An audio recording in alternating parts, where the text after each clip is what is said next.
সামনে থেকে নেতৃত্ব দেওয়া চ্যালেঞ্জ নিয়েছেন মেহেদী হাসান মিরাজ। শ্রীলঙ্কায় ওডিআই সিরিজে করতে চান রাজ। অজানা কোনো এক কারণে জাতীয় দলের বাইরে এলিটা কিংসলে নিজের ভাবনা জানালেন খেলাযোগকে।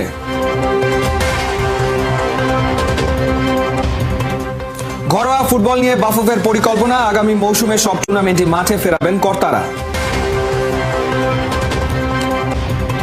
বিশ্বকাপের টিকিট নিশ্চিত হওয়ায় স্বস্তির হাওয়া ব্রাজিল স্কোয়াডে, সেলিব্রেশন পার্টি চলছে পুরো দমে। সামনে থেকে নেতৃত্ব দিতে চান শ্রীলঙ্কায় সিরিজ জয়ের স্বপ্ন ওডিআই এর নয়া অধিনায়ক মেহেদী মিরাজের। ওয়ানডে র্যাঙ্কিং এ 10-এ নেমে যাওয়া বাংলাদেশকে টেনে তোলা চ্যালেঞ্জ নিয়েছেন এই অলরাউন্ডার। অধিনায়কত্বের পালা বদলেও শান্তর সঙ্গে সম্পর্ক আগের মতোই আছে জানিয়েছেন মেহেদী মিরাজ। পূর্ণাঙ্গ সিরিজ খেলতে শুক্রবার শ্রীলঙ্কায় গেছে বাংলাদেশ দল। বাংলা সিনেমা স্বামী কেন আসামি হয়েছিল দর্শক প্রিয়। ক্রিকেটে বন্ধু যখন শত্রু অবাক করেছে খেলা প্রেমীদের। সাকিব তামিমের দ্বন্দ্ব এখনো থামেনি। নতুন করে কি শুরু হলো আরো দুই বন্ধুর মধ্যে বিভেদ? 50 ওভারি ফরম্যাটে টানা রান করেও আচমকা ক্যাপ্টেন্সি হারালেন শান্ত। ওয়ানডের নতুন নেতা শান্তরই বন্ধু মেহেদী মিরাজ।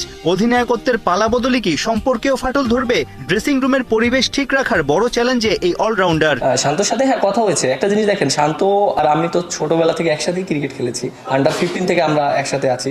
তা আমাদের কাছে যে জিনিসটা মনে হয় যে ক্যাপ্টেন ডাজেন্ট ম্যাটার, আমাদের টিম হয়ে খেলাটা ইম্পর্টেন্ট। এবং ওর সাথে যখনই কথা হয়েছে আমরা দুজনে একই ডিসকাস করেছি যে আমরা বাংলাদেশটাকে কত দূর নিয়ে যেতে পারি ড্রেসিং রুমে। আমার কাছে মনে হয় না এরকম কোনো প্রভাব পড়বে না, কারণ দিন শেষে আমরা দেশের হয়ে ক্রিকেট খেলি।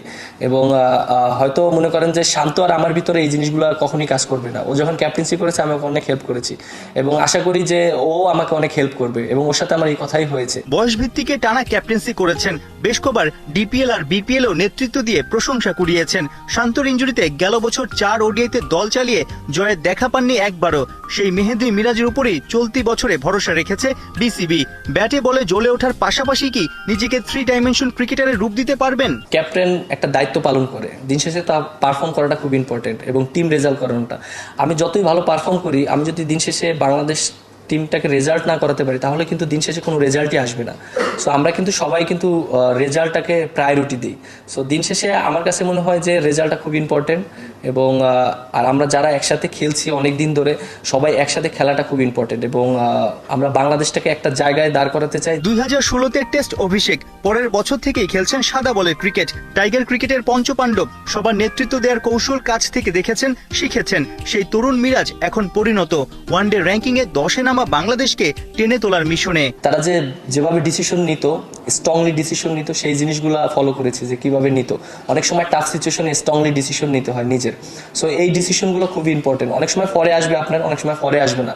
সো আপনি ওই ডিসিশনটা কিভাবে নিচ্ছেন এইটাই ইম্পর্টেন্ট। অবশ্যই রেসপন্সিবিলিটি নেওয়ার সময় এসেছে, এবং দেখেন আমরা যথেষ্ট ইন্টারন্যাশনাল ক্রিকেট খেলেছি, প্রায় 8-9 বছর ধরে খেলেছি। সো যারা জুনিয়র আছে তাদেরকে অবশ্যই পারফর্ম করতে হবে, কিভাবে সেই সাজেস্টগুলো করবো, যেটা আমরা যখন প্রথমে ঢুকেছিলাম বড় ভাইরা আমাদেরকে যেভাবে হেল্প করেছে। 3 ফরম্যাটে সিরিজ খেলতে শুক্রবার লঙ্কায় গেছে শান্ত মিরাজরা। জোড়া টেস্ট শেষে ওডিআই চ্যালেঞ্জ। এই ফরম্যাটে সবশেষ 6 ম্যাচে হেরেছে বাংলাদেশ। তবুও বড় স্বপ্ন দেখাচ্ছেন নয়া কাপ্তান। লক্ষ্য থাকবে সিরিজ জেতা ফার্স্টে, এবং যেহেতু আমরা ওডিআইতে অনেক দিন পর খেলছি এবং ফার্স্ট ম্যাচটা আমাদের জন্য অনেক ইম্পর্টেন্ট। বিশ্ব মঞ্চের সাফল্যের জন্য ঘরোয়া ফুটবলের উন্নয়ন ছাড়া বিকল্প নেই, সেই লক্ষ্য নিয়ে শুরু হয়ে গেছে বাফুফের পরিকল্পনা। আগামী মৌসুমের বড় চমক হতে যাচ্ছে কোটি টাকার সুপার কাপ। ফুটবল প্রেমীদের জন্য সুখবর, আগামী মৌসুমে সবগুলো টুর্নামেন্টই ফিরছে মাঠে। চারিদিকে ফুটবল নিয়ে চলছে মাতামাতি। দীর্ঘদিনের অপেক্ষার অবসান ঘটিয়ে ঐতিহ্যবাহী ক্লাব মোহামেডান স্পোর্টিং ঘরে তুলেছে প্রিমিয়ার লিগের শিরোপা। সমর্থকদের জন্য যেটা নিঃসন্দেহে এক আবেগঘন মুহূর্ত।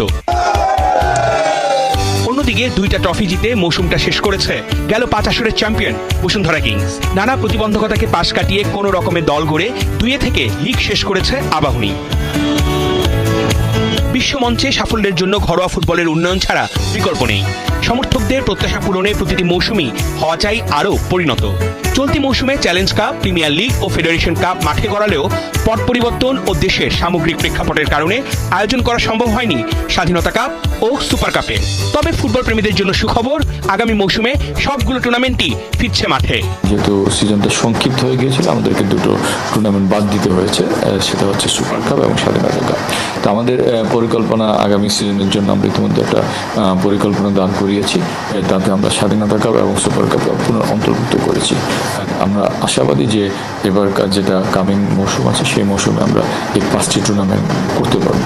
বিপিএল এর টপ 4 টিমকে নিয়ে বিরতিহীনভাবে চলবে সুপার কাপ। প্রাথমিক পরিকল্পনা রাউন্ড রবিন লিগ, যেই ম্যাচগুলোর উন্মাদনা ছড়িয়ে দেওয়া হবে গোটা দেশে।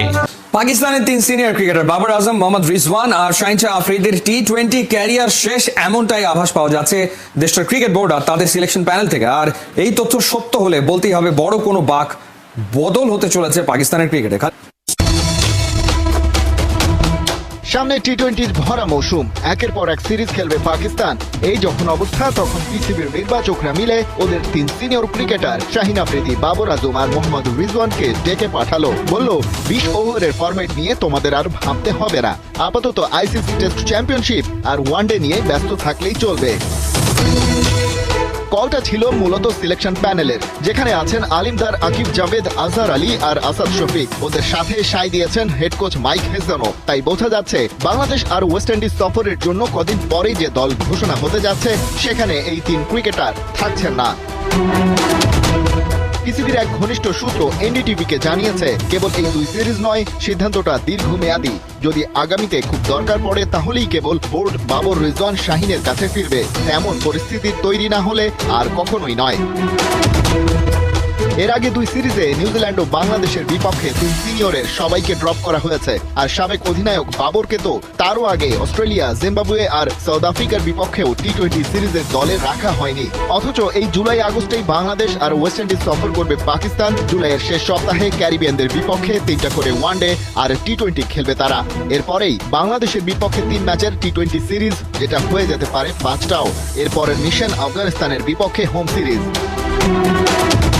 এত সব আয়োজন মূলত প্রস্তুতি পর্ব, কারণ সেপ্টেম্বরে প্রস্তাবিত এশিয়া কাপ আর আগামী বছরের গোড়ার দিকে টি-20 বিশ্বকাপ। কিন্তু সেই পরিকল্পনার কোথাও নেই বাবর, রিজওয়ান, শাহিন শাহ।